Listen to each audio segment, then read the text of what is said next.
Escuchen, por favor. Ha decidido irse Marta Gómez Montero, ella sabrá. Ella sabrá. Esa manía de abrir la boca cuando hablo y finge una felación a su público, a su canal de YouTube, de cómo, os gusta, os gusta. Familia de Más Me Quejo, agarraos fuerte a la silla porque esto no es un rumor ni una polémica de un día, es la caída en directo de un presentador delante de todo un país. No han pasado ni 24 horas desde que Jesús Cintora hiciera llorar a una tertuliana en pleno programa y ya le está lloviendo por todos los francos. Antonio Naranjo lo ha destrozado ofreciéndole a Marta un plató donde nadie la va a humillar, con un mensaje que se ha hecho viral en minutos. El propio director de Televisión Española ha tenido que salir corriendo a pedir perdón en público, algo que solo se hace cuando la cosa está a punto de explotarle entre las manos. E Isabel Díaz Ayuso ha rematado la faena con un mensaje que no deja títere con cabeza. Y la hemeroteca acaba de revelar algo que demuestra que esto no es un caso aislado y que puede representar el final definitivo de su carrera en la televisión pública. Y para acabar de darle la estocada final, se acaban de filtrar más vídeos que confirman lo que muchos ya sospechaban desde hace tiempo, que este hombre es un narcisista con la sangre fría de un dictador de plató, donde solo manda una ley, la del más fuerte, y quien no le baila el agua acaba aniquilado delante de las cámaras. Y aprovechando todo este revuelo de Cintora, Sara y sus adeptos han vuelto a revivir la polémica del cabestrillo con Antonio Naranjo,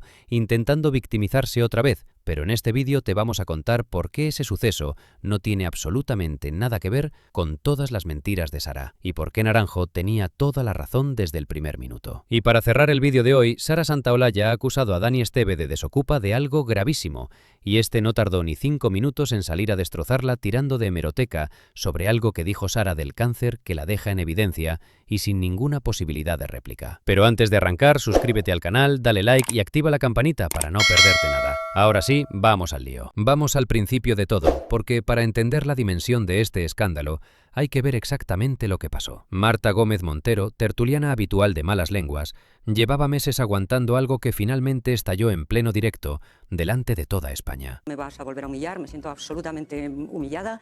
He aguantado mucho tiempo, he aguantado por pagar las facturas, he aguantado por mis hijos, pero ya no aguanto más. Pues yo, Cintora, prefiero comer mierda.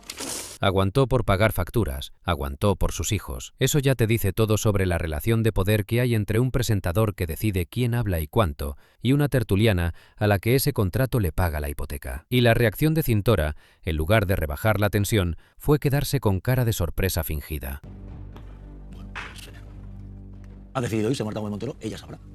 Ella sabrá. Ella sabrá, repetido 2 veces, como si la culpa fuera de ella por marcharse y no suya por provocarlo. Eso es lo que hace un hombre acostumbrado a que nadie le pida cuentas. Convierte a la víctima en la responsable de haber roto el ambiente. Y mientras Cintora jugaba a la víctima confusa, Antonio Naranjo tomó la decisión que él nunca tomó: ofrecerle a Marta algo que vale más que cualquier disculpa tardía. La dignidad de Marta Gómez Montero. Si ves esto y no te conmueve, tienes el corazón de piedra. Marta tiene el análisis de la noche a su disposición desde mañana mismo. Su dignidad aquí tiene una silla para ella. Una silla para ella. Mientras Cintora se escondía detrás del ella sabrá, Naranjo le abría la puerta de su programa en cuestión de horas. Ese es el contraste que ha hecho que todo esto explotara tan rápido. Y por sorpresa de todos, el propio director de Televisión Española decidió no callar y le metió un zasca a Cintora en toda regla, saliendo en público a decir esto: querida Marta, no bastan las disculpas en privado. Por eso quiero hacerlo también en público, abrazarte y ponerme a tu entera disposición para lo que necesites. Eres una magnífica profesional y una excelente persona. No bastan las disculpas en privado. Eso significa que Cintora ya había intentado tapar el escándalo pidiendo perdón puertas adentro, y que la propia dirección de la cadena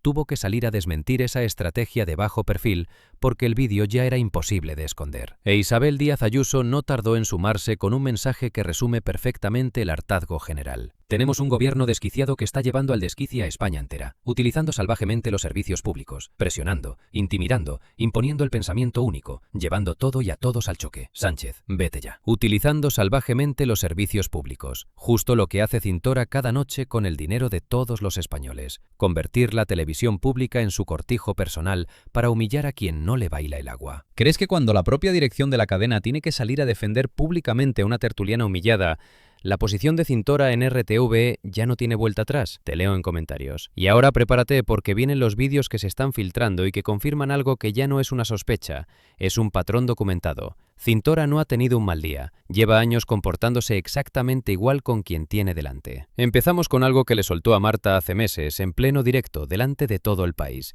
Es mucho mejor echar la mierda por el culo que por la boca. Tomen nota. Claro, exactamente. Sí, sí. Marta se ha quedado... No, el abuelo de esta señora... Un chiste sobre excrementos hecho a costa del cuerpo y la dignidad de una compañera, y encima riéndose de su propia gracia en horario de máxima audiencia. Ese comentario no se le escapa a nadie por accidente, se dice porque sabes que tienes el control del micrófono y que nadie te va a cortar por ello. Y no fue la única vez que humilló a Marta de esta manera. Cuando ella hablaba sobre el caso Aldama, Cintora le respondió con un desprecio que ridiculizaba directamente su argumento. ¿Qué pasa, Marta? Jesús, si me permites, él sigue negando. Él dice que las voces que se oyen en el audio, que él no se reconoce las voces y que el papel que ha aparecido en la empresa de Servinavar, que el 45% que compró él, el 45% de la empresa, dice que es falso. O sea, igual hay que llevarlo al programa de los ovnis. Igual el programa de los ovnis lo resuelve. Las evidencias. Seguramente esta gente... Con Aldama. Comparando el argumento de una compañera con un programa de ovnis, como si hablar de pruebas y evidencias fuera cosa de conspiranoicos. Y otro día, cuando Marta señalaba la hipocresía de la pareja de una presidenta autonómica defendiendo a su pareja en un caso de Hacienda, Cintora volvió a cortarla con el mismo desprecio de siempre. Que salga Podemos. Qué poquito Lo cierto es que acabaremos hablando de... Que salga Podemos. Que salga Podemos. Que salga Podemos. Esto es para salir en un... Vamos, vaya. Y ahora con esto... Dicho esto... Ridiculizando el argumento antes de que Marta pudiera siquiera terminar de exponerlo. 4 episodios distintos, mismo patrón exacto. Cortar, ridiculizar, minimizar. Y no solo con Marta. Cuando una reportera intentaba informar sobre una concentración con presencia de Vito Quiles, Cintora la cortó con un desprecio que dice mucho de cómo trata a su propio equipo. Te escucho, Jesús, sí. Mira, te estábamos dando plano con la cámara para que vierais a esta gente que rodea a Vito Quiles marchándose. Es que me da igual Vito Quiles, que hasta luego Vito Quiles. Digo que si hay mucha gente en la concentración.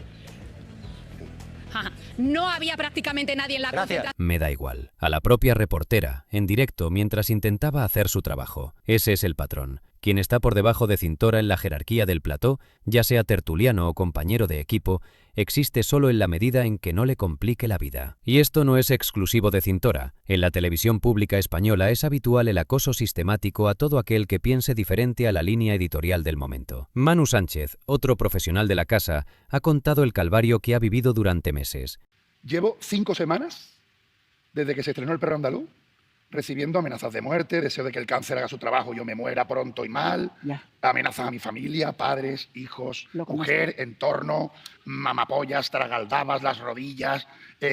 Por hacer mi trabajo, yo le doy mucha vuelta, digo lo que pienso, pero le doy mucha vuelta a lo que pienso y digo lo que pienso. Quien me quiera contratar y poner en la tele lo que yo pienso y lo que yo digo, aquí estoy. Y a quien le moleste, bueno, pues lanzallamas, que me quite de en medio, que también lo desean, ¿no? Que lo quiten de en medio, que lo arruinen, ojalá no vuelvas a trabajar nunca en tu vida. Amenazas de muerte por hacer su trabajo. Y el propio director de RTV, en lugar de reconocer que dentro de la casa hay un problema real de acoso entre compañeros como el de Cintora, prefirió enmarcarlo todo como una conspiración externa. El intolerable acoso a Manu Sánchez y a otros profesionales de RTV no es casual. Es una campaña de desprestigio salvaje, propiciada por un sector político y mediático muy concreto, que solo busca la destrucción del éxito de la televisión pública. Cuando el talento molesta, la respuesta de algunos es jugar sucio. Campaña de desprestigio salvaje, dice el mismo director que apenas unos días después ha tenido que salir a pedir disculpas públicas por lo que le hizo Cintora a Marta. Le resulta muy fácil ver enemigos externos jugando sucio, pero mucho más difícil admitir que el acoso también se cuece puertas adentro, entre compañeros, delante de las cámaras que paga todo el país. Y esto tampoco es la primera vez que le pasa a Cintora. Nosotros hemos revisado su historial y el patrón es innegable. Ya fue despedido de Las Mañanas de 4 en 2015 por un comportamiento similar y más tarde, en Las Cosas Claras de La Sexta en 2021, de nuevo por comportamiento machista y acoso laboral. 2 despidos previos, 2 cadenas distintas, el mismo motivo exacto repetido una tercera vez ahora en RTV. Esto no es un mal día ni una anomalía puntual, es el historial completo de un hombre al que ya han echado 2 veces por lo mismo y al que la televisión pública española sigue empeñada en mantener en antena con el dinero de todos. ¿Crees que estos vídeos filtrados confirman que Cintora es un narcisista que solo respeta a quien le sigue el juego y que su comportamiento llevaba mucho tiempo siendo un secreto a voces dentro de la propia RTV? Te leo en comentarios. Y ahora vamos con algo que Sara Santaolalla ha vuelto a sacar esta misma semana para intentar quedar como víctima otra vez. El episodio del cabestrillo con Antonio Naranjo. Y lo veíamos venir de lejos. Sabíamos que aprovechando todo el revuelo de Cintora, Sara iba a intentar colarnos otra vez la misma historia de siempre, la del cabestrillo y Vito Quiles, para volver a hacerse la víctima. Así que para quien no se acuerde bien de qué pasó aquel día en el plató, aquí tenéis el fragmento de la humillada histórica que se llevó, y con toda la razón del mundo, de manos de Antonio Naranjo. Yo no puedo estar delante de un elefante en una habitación y hacerme el sueco y que parezca que es normal. ¿Es así de sencillo? Bueno, pues ya está. Y termino, porque yo tengo derecho a terminar. Yo tengo derecho a terminar y ya está bien de numeritos. Yo lamento mucho que Sara se vaya. No le deseo ningún mal, pero es una cuestión de conciencia y de deontología profesional. Cuando después de lo que hemos visto que ha provocado en público, logrando que desde el presidente del gobierno hasta el Ministerio del Interior eleven a público un asunto que luego dice que es privado, para entre otras cosas consolidar un relato de que en España todo es ultraderecha, violenta, nazi, máquina del fango y fabricantes de bulos, cuando veo que este mismo gobierno utiliza ese caso con su complicidad para perfeccionar ese relato, yo no puedo permanecer al margen cuando lo que veo es que después de estar callado una semana el juez y el médico forense dicen que se lo ha inventado, que no tiene lesiones, que no hay razón ni compatibilidad entre lo que ella... Ahí está la clave de todo. Un informe médico que hablaba de entregar un cabestrillo para el dolor, no de ninguna lesión objetivable causada por agresión. Naranjo no se inventó nada. Leyó lo que ponía el propio informe delante de las cámaras. Y Sara, en lugar de responder con datos, montó el numerito de siempre. ¿Me podéis ayudar? Ver a mala Sara, pero es que es una cosa que no es privada, no seas sucio. que es público. Que yo, como es público, otros problemas que has tenido tú con la justicia y que yo jamás he tocado. Que yo jamás he tocado. Es alucinante. No para señalar, no quiero que ya señor Quiles. Es alucinante. Y que me dejen de enfocar la puñetera cámara. ¿Me puede dejar de enfocar la... Campaña de acoso y derribo. Otra vez la misma palabra de siempre para cualquier pregunta incómoda. Y lo que hizo fue exactamente lo que Naranjo denunció. Convertir una pregunta legítima sobre un informe médico público en un ataque personal, victimizarse y marcharse llorando del plató dejando a Naranjo con la palabra en la boca. El mismo patrón que ha repetido con Cintora esta semana, con la diferencia de que aquí ella era la que montaba la encerrona, no la que la sufría. Y semanas después, presume en redes de que aquel día fue un ejemplo de acoso machista contra ella, cuando en realidad fue el día que la pillaron con el cuento del cabestrillo delante de todo el país. ¿Crees que Antonio Naranjo tenía toda la razón al cuestionar el cabestrillo de Sara con un informe médico real en la mano y que ella sigue utilizando ese episodio para victimizarse en lugar de reconocer que la pillaron? Te leo en comentarios. Y llegamos a la bomba final, la que te va a dejar con la boca abierta por el nivel de desfachatez que puede alcanzar una sola persona. Mientras todo esto ardía en televisión española,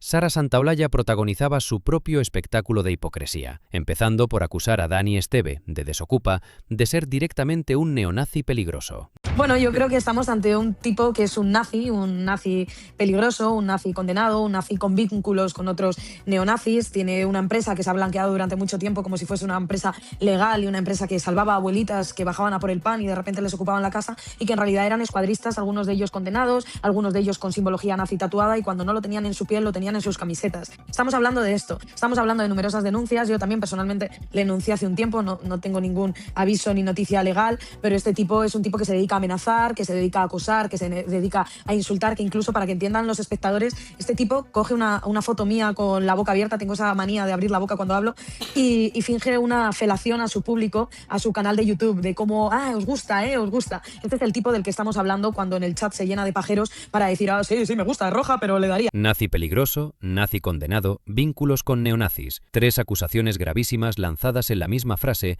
sin aportar ni un solo enlace, ni una sola sentencia, ni una sola prueba verificable. Y para rematar, describiendo un gesto sexual sobre su propia imagen en horario de televisión pública, como si el rigor periodístico y el espectáculo morboso fueran la misma cosa. Y Dani Esteve no tardó en responderle en Twitter con esto. Gracias, Sarita. Da gusto levantarse un domingo sabiendo que he ganado 18.000 euros por ti. Y semanas antes, Sara había escrito un texto conmovedor sobre lo cruel que es usar la palabra cáncer como insulto. Utilizar la palabra cáncer para atacar a alguien es una de las cosas más crueles y miserables que un ser humano puede hacer. Pero semanas después, hablando de Feijóo, se le olvidó completamente su propia lección. Es que soy de esas personas que cree que utilizar la palabra cáncer como insulto es una de las cosas más despreciables que puedes hacer, porque hay mucha gente que en este país muere por cáncer al año, entonces es algo que además a mí me toca personalmente y desprecio. Pero creo que esto no es un error, creo que esto es un modelo, creo que esto es un camino, creo que esto es un método de hacer política. Y fue entonces cuando Dani Esteve decidió devolverle el golpe,